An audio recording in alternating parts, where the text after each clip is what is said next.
আমি বুঝে উঠতে পারতেছি না দালালের কাছে এত চাকরি আসে কোত্থেকে। দালাল থাকে দাম্মাম, দালালে চাকরি দেয় রিয়াদে। দালাল থাকে মদিনায়, দালালে চাকরি দেয় রিয়াদে। দালাল থাকে জেদ্দায়, দালালে চাকরি দেয় আবাতে। দালাল থাকে নিয়ম সিটিতে, দালালে চাকরি দেয় রিয়াদে। দালালে আমার ঘরের কাছের অফিসে চাকরি দেয়, বলে আমার কাছে চাকরি আছে।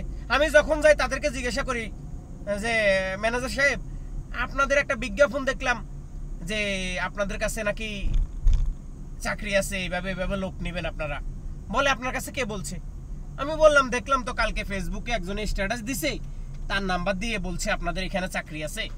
এখন যদি লোক লাগে তাহলে আমার একটু বলেন, আমার ভাই এখানে আছে, আমি তারে চাকরি দিতে চাই। বলে না, আমাদের প্রতিষ্ঠানে কোনো চাকরি নেই, এগুলা ভুল, এগুলা দালালের একটা ধান্দা, এগুলা দালালে দিছে, সে কার লগে যোগাযোগ করে দিছে আমি জানি না, আমাদের এখানে কোনো লোক লাগবে না। ভাই একবার ভেবে দেখুন, একবার চিন্তা করেন কোন পর্যায়ে দালালের হাতের লেভেল, এত বড় দালালের হাত। জেদ্দা থাকি রিয়াদ থেকে চাকরি দেয়, রিয়াদ থাকি দাম্মাম থেকে চাকরি দেয়, দাম্মাম থাকি বাংলাদেশ থেকে চাকরি দেয়, বাংলাদেশ থাকি সৌদি আরবের কোম্পানিতে চাকরি দেয়। দালালের হাত কত বড় ভাবতে পারেন? ভাবা যায়? অথচ 18 বছর এই বিদেশে থাকার পরও একটা মানুষকে ঠিকভাবে চাকরি দিতে পারি না। কেন দিতে পারি না? যার কাছে এই যে দেখেন এখানে চাকরি, আমার কাছে লোক আছে এরকম লিখি পর্যন্ত রাখছি, কত মানুষকে দিই, একজন মানুষও বলে না আমার লোক লাগবে।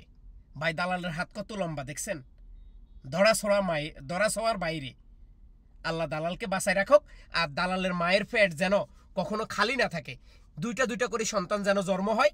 সৌদি আরব আসি যেন অসহায় মানুষদের এই পকেট থেকে তারা ইনকাম করে তার মায়ের পেট অন্তত সবসময় ফুল রাখে, তা না হলে তার মায়ের ভাত হজম হবে না। আল্লাহ হাফেজ।